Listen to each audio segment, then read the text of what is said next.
Today's topic is all about the 5 best tips from videos of 1 year of Write, Fix, Repeat. So if you've got 5 minutes, I've got 5 videos to look back on with you, and the most important tip that I think comes from each one.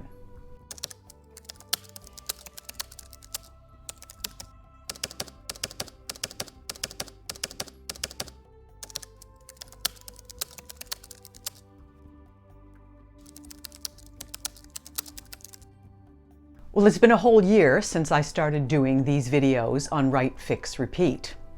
And it's been an interesting year. My purpose in doing so when I started was that I could take my 30-year career in writing and teaching writing and share with viewers, writers, newbie writers, writers who are looking to improve, share with them some of the things that I've learned over the years. And one of my purposes was to do it in a digestible way. My personal experience in YouTube has been that I have looked to YouTubers for advice on certain kinds of things, but what I often have found is that the advice is buried in a really long video, and I'm finding that I'm trying to get through that video to get to the bits and pieces, to the meat of it, to the most important things. So my idea was to bring you 5 tips at a time in 5 minutes or so. And that's what I've been doing since March of last year. Today, I want to look back on 5 videos that have been popular and take out of those videos the kinds of things that I think are the most important tips for a little bit of a roundup for the year. So here we go. Number 1. Episode number 5 was 5 great tips from 5 great writers. Now, as I looked back over the year's statistics and the most popular videos and the videos that people went back to and watched again and again, were the videos that were focused on inspiration from people who had gone before, who had been successful. And this particular one, episode number 5, was very popular, but that was followed up by a more recent one, episode 35, when I talked about 5 important tips from 5 contemporary writers. So it looks like all of us as writers are looking to other people for a little bit of inspiration, to those who have paved the way and have gone before us. So my best tip from that particular episode was this: if you don't read a lot, don't write, ever. The truth is that reading is the lifeblood of writers. Think about what Samuel Johnson once wrote. The greatest part of a writer's time is spent in reading. In order to write, a man, or a woman, will turn over half a library to make one book. Number 2 was 5 tips to improve your nonfiction writing. This was episode 10, and I have to tell you I was a little bit surprised about how popular this one was. But I shouldn't have been, because the fact of the matter is that nonfiction writing is something that you have to do no matter what kind of writing you generally do. If you're a fiction writer, you're going to have to use nonfiction techniques sometimes yourself, to write bios, to write query letters, to write blog pieces for people who want you to write about your writing. We can all stand to improve our nonfiction writing, no matter what we write. Here's my most important tip from that particular one. Be judicious with detail. This means not trying to impress the reader with the amount of research that you did. And this is true of both fiction and nonfiction. You did the research for yourself as a writer to provide you with some context, with some background, with some accurate pieces of information that you can use in your writing. But the fact is that giving that all back to the reader is not what they're looking for, and it's not what you should be doing. So be judicious with those details.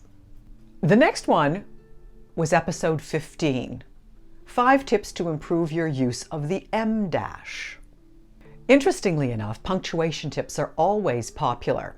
And I think this is because that any serious writer or even a hobbyist writer recognizes the importance of proper punctuation, not only for your writing to be correct, but for it to not be misunderstood. And one of the interesting things about the em dash is that it's not a piece of punctuation that most of us know a great deal about.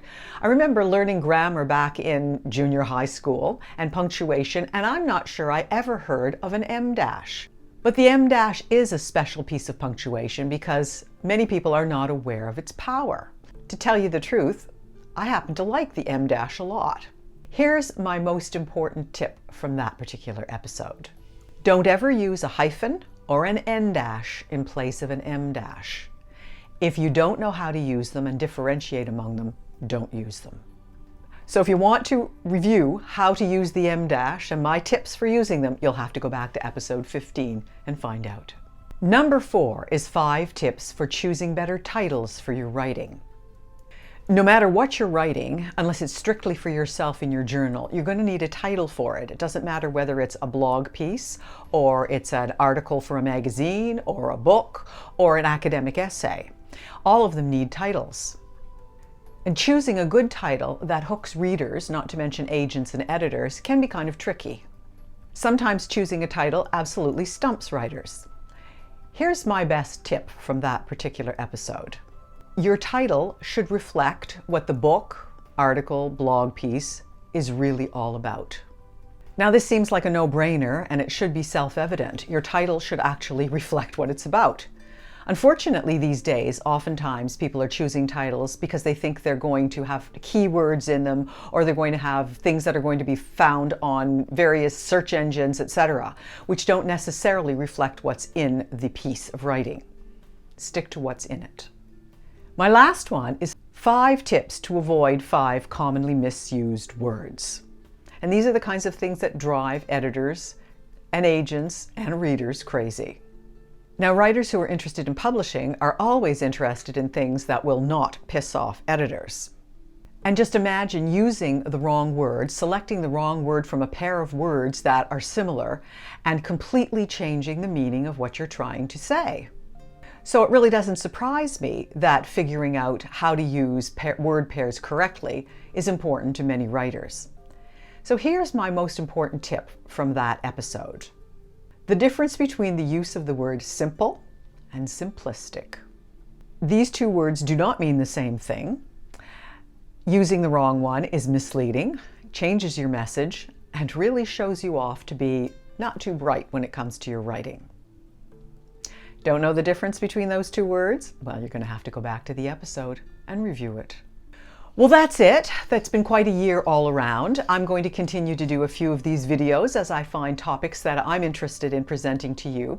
But also, if you have any topics that you're interested in hearing more about, why don't you get in touch with me? You can follow me on Instagram. You can get in touch with me through my blog. And you can also get in touch with me through Twitter. So if you have a topic that you'd like to see me cover, let me know. Talk to you soon. Subscribe to Write, Fix, Repeat. And maybe I can help you improve your writing knowledge and skills. 5 tips at a time.